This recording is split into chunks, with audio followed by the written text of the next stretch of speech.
ये कहानी है राधेपुर गांव की, जो अपने आप में ही एक अनोखा नगर था, जहां सभी लोग खुशहाल और आबाद थे। वही पप्पू नाम का एक हलवाई भी रहता था। पप्पू हलवाई किसी जमाने में अपने पिताजी के साथ हलवाई की दुकान पर बैठता था, लेकिन पिताजी के देहांत के बाद उसने दुकान बंद कर दी और खेती बाड़ी संभाल। सब बहुत अच्छा चल रहा था कि एक दिन ऐसा आया कि गांव में सूखा पड़ने के कारण सभी फसल खराब हो गई। राधेपुर में एक सेठ धनीराम रहता था, जिसने सूखे का पूरा फायदा उठाया और लोगों की मदद करने के नाम पर व्यापार शुरू कर दिया और उन्हें धन देकर उनकी खेती हड़पने लगा। आज सेठ जी नगर में आए थे और सभी किसानों से बोले, मेरे नगर के वासियों, मैं धनीराम सेठ अगर आपको इस मुसीबत में साथ नहीं दे सकता तो मेरा यहाँ होने का क्या फायदा। मैं आप सबको धन दे सकता हूँ, लेकिन हाँ, जमानत के तौर पे आप सबको मुझे अपनी खेती देनी होगी। ठीक है माई बाप, हम अपनी जमीन आपको दे देंगे, लेकिन हाँ, जब हम अपना कर्जा उतार दे तो आप हमें जमीन दे देना। ठीक है, मैं वादा करता हूँ। सेठ ने बारी बारी सबकी खेती ले ली और उसके बदले सबको पैसे दिए, लेकिन पप्पू ने अपनी खेती नहीं दी। जब सुलेखा ने पूछा तो पप्पू ने जवाब दिया, देखो सुलेखा, अगर मैं अपनी खेती उस सेठ को दे दूंगा तो मैं जीवन भर के लिए अपाहिज हो जाऊंगा। मैं खेती के बजाय अपना पुश्तैनी काम हलवाई की दुकान वापस खोल लूंगा। लेकिन इस नगर में लोगों के पास खाने को पैसे नहीं है, तो हमारी दुकान से सामान कौन लेगा? अरे सुलेखा, तुमने देखा नहीं सेठ कितना धन बांट कर गया है। अगर मैं इसी समय पर अपनी दुकान करूँगा तो ये लोग उस धन से मेरी दुकान पर सामान खरीद लेंगे। ठीक है जी, आपका विचार तो मुझे अच्छा लगा। हम कल से ही अपनी दुकान खोल लेंगे। पप्पू और सुलेखा दोनों मिलकर अपने पिता की दुकान की सफाई करने लगे और दुकान चमका दी। रात में ही दोनों ने अपने पास बची हुई धनराशि से बहुत सारे मिठाइयाँ और पकवान बनाकर तैयार कर दिए और रात में ही अपनी दुकान सजा ली। जब रात में दोनों काम कर रहे थे, तब अचानक दरवाजे पर दस्तक होती है। तभी एक बूढ़ा साधु वहां आया और बोला, बेटा, मैं 2 दिन से भूखा हूँ। 2 दिन हो गए मुझे यहाँ वहाँ भटकते हुए, कुछ खाने को नहीं मिला। तुम्हारी दुकान खुली देखी तो इस तरफ आ गया। मुझे लगा कोई ध्यानवान व्यक्ति इस अकाल के समय पर लोगों की मदद करने के लिए ये दुकान खोलकर बैठा है, इसलिए मैं यहाँ आ गया। माफ करना बाबा जी, ये मिठाइयाँ हमने दुकान पर बेचने के लिए बनाई है और अभी तक तो हमने भगवान को भोग भी नहीं लगाया। हमने सोचा सुबह जब गांव वाले उठेंगे और हमारी दुकान देखेंगे तो हमसे भी कुछ सामान ले लेंगे और हमारा जीवन भी चल पड़ेगा बस। ठीक है, कोई नहीं, मैं साधु हूँ, इसलिए तुम लोग मेरी भूख नहीं मिटा सकते। मैं कहीं और ही चला जाता हूँ। तो क्या हुआ महात्मा जी, हम इतने भी बुरे लोग नहीं हैं कि दर पर आए हुए लोगों को भूखा लौटा दे। सुना है अतिथि भगवान का रूप होता है। साधु जी अंदर आए और आसन लगा के बैठ गए। साधु ने वो सब खा लिया जो दोनों ने सुबह अपनी दुकान पर बेचने के लिए बनाया था। हाँ, धन्य है तू बेटा, धन्य है।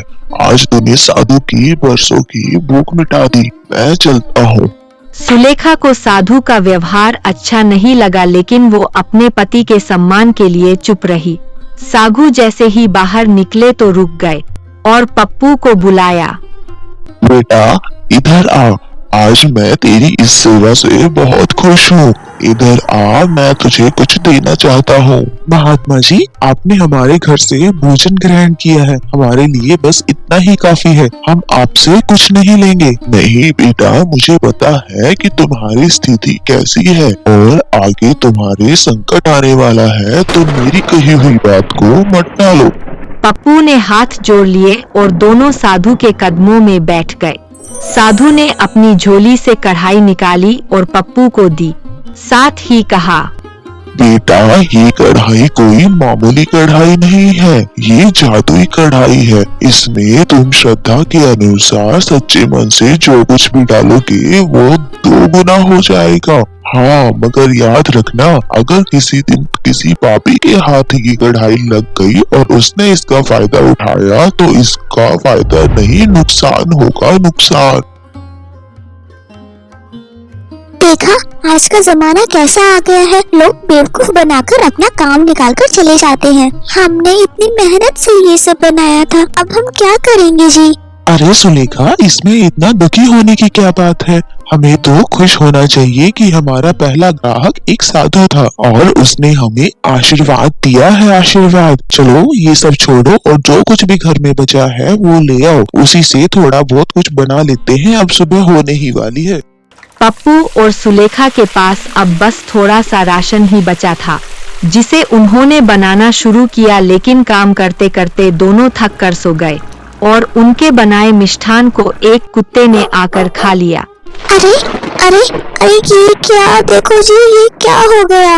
मुझे तो लगता है ये संकेत मिल रहा है हमें दुकान ना खोलने का। हमें दुकान नहीं खोलनी चाहिए, पहले वो साधु सब कुछ खा गया और अब ये। नहीं नहीं सुलेखा, ऐसा कुछ नहीं है। ऐसा क्यों नहीं है जी? ये देखो, सिर्फ एक मुट्ठी ही अनाज बचा है, इसमें अब हम क्या बनाएंगे। अरे सुलेखा, तुम भूल रही हो। याद करो साधु जी ने हमें क्या कहा था और क्या दिया था। जाओ जाओ, उस कढ़ाई को लेकर आओ। अरे वो एक मामूली कढ़ाई है जो भंगार में 2 रुपए किलो मिलती है।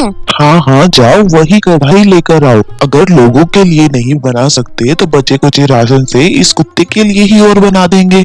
पप्पू ने कढ़ाई को चूल्हे पर रखा और बचा खुचा राशन कढ़ाई में डाल दिया, लेकिन जैसे ही पप्पू ने मुड़कर कढ़ाई की तरफ देखा, वहां चमत्कार हुआ, जिसे देखकर दोनों चौंक गए। कढ़ाई अपने आप मिठाई से भर गई। अगले ही पल पप्पू ने जलेबी बनाने के लिए एक जलेबी बनाई तो बहुत सारी जलेबी। ये करिश्मा देखकर सुलेखा बहुत खुश हुई, लेकिन जब सुलेखा ने अपने हाथ से कुछ बनाने की कोशिश की तो कुछ भी नहीं हुआ। पप्पू को समझ आ गया था कि सुलेखा के दिल में काला है, लेकिन जब उसने अपने हाथों से तेल डाला तो ढेर सारे पकौड़े बनकर तैयार हो गए। दोनों बहुत खुश हुए और सारा सामान अपनी दुकान पर लगाकर सुबह ग्राहक का इंतजार करने लगे।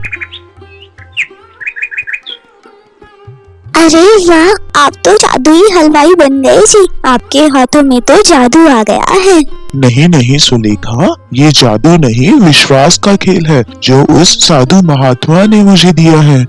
अरे पप्पू, तुम तो अपने धंधे में आ गए। तुमने अपने पिताजी की दुकान की शुरुआत कर दी। लेकिन माफ करना भैया, हम तुम्हारी दुकान से अभी नहीं खरीद के खा सकते। तुम्हें तो पता है ना, गांव में सूखा पड़ा है। हाँ भैया, सोचा इस सूखे के समय ही इसी दुकान के सहारे मैं आप लोगों की मदद कर दूं। कोई बात नहीं, जिसके पास पैसे हैं वो पैसे देकर खा लो और जिसके पास पैसे नहीं है वो मत दो। मैं किसी को पैसों के लिए नहीं कहूँगा।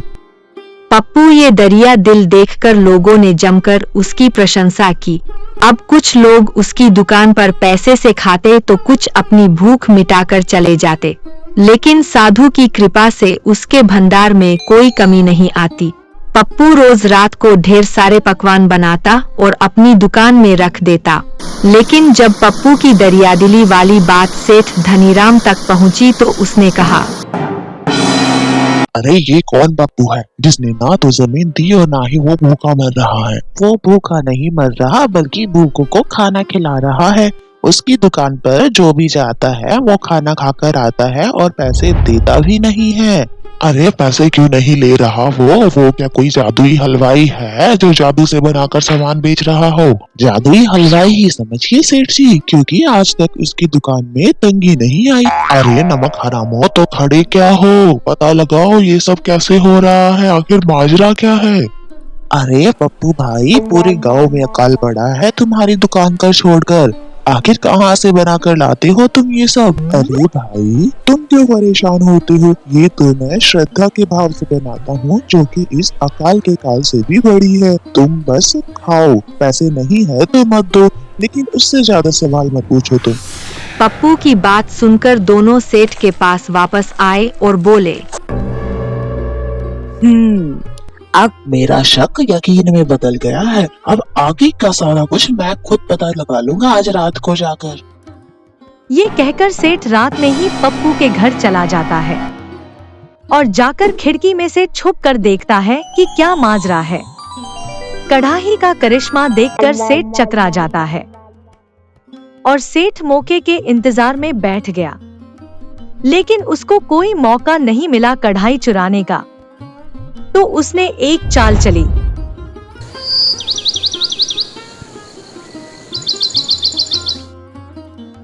अच्छा, तो ये राज है इस कढ़ाई का।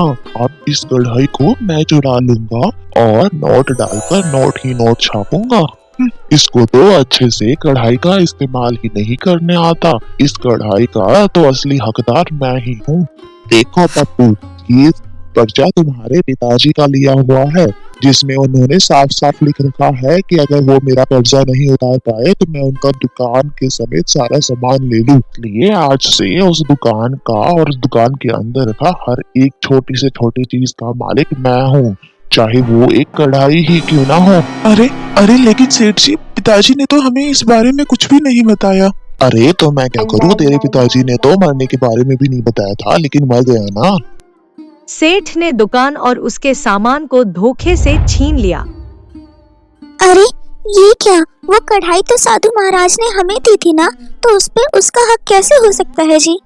हक तो उसका कैसा भी नहीं है सुलेखा, लेकिन शायद उसका काम ये उससे करवा रहा है। इसीलिए मुझे उस दिन साधु महाराज ने कहा था ना कि संकट आने वाला है। शायद वो इसी के बारे में बात कर रही होंगी। सेठ कढ़ाई को लेकर घर आ गया और उसमें बहुत सारे पैसे डाले, लेकिन उसमें कोई हरकत नहीं हुई। उसने तेल डाला, फिर भी कुछ नहीं हुआ। सेठ जी, कहीं ऐसा तो नहीं है कि ये कढ़ाई सिर्फ पप्पू के हाथों ही चलती हो? मैं तो कहता हूँ उसी को बुला लो और उसी से ही काम करवा लो अपना। ठीक है, उसे लेकर आओ। जिसके बाद सेठ के आदमी पप्पू को पकड़ कर लाते हैं। पप्पू के काम करने पर पकवान पहले की तरह बनने लगे। अरे तू क्या कोई जादुई हलवाई है जो ये कढ़ाई तेरा कहना मानती है, मेरा नहीं? अरे नहीं सेठ जी, ये जादुई हलवाई नहीं हूँ मैं कोई। ये तो बस श्रद्धा भाव का काम है, जो कि श्रद्धा के साथ ही किया जा सकता है। अरे तेरी श्रद्धा गई भाड़ में और ये लोहे की कढ़ाई गई नाली में। जैसे ही सेठ ने कढ़ाई को फेंकने की कोशिश की, सेठ को जोरदार झटका लगा और वो बेहोश हो गया और वो कढ़ाई भी वहां से गायब हो गई। पप्पू और सुलेखा कढ़ाई खोकर बहुत उदास हुए। जब पप्पू और सुलेखा घर पहुंचे तो कढ़ाई उन्हें वही मिली, जिसे देखकर दोनों बहुत खुश हुए और तब से लोगों की मदद की जब तक सूखा खत्म नहीं हुआ।